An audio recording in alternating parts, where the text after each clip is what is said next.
How to join head-to-head league on FPL.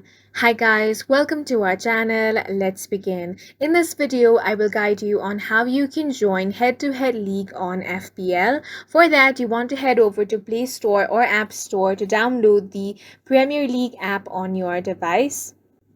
Tap on the install option for the Premier League official app. Once you have installed this, you want to open the app and make sure to sign into your account. After that, tap on the fantasy option. If you do not have a fantasy account, you first want to create that.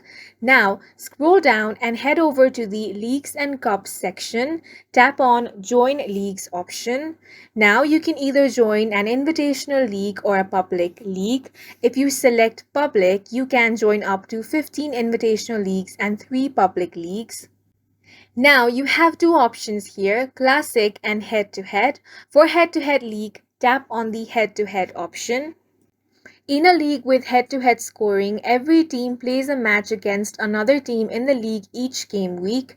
The match result is based on the game week score of each team minus any transfer points spent preparing for the game week. Now tap on Join a League option. Then select the league that you want to join, and in this way you can very easily join head-to-head league on FPL. And that's it for this video. If you found it helpful, please make sure to hit the like button and subscribe for more videos like this.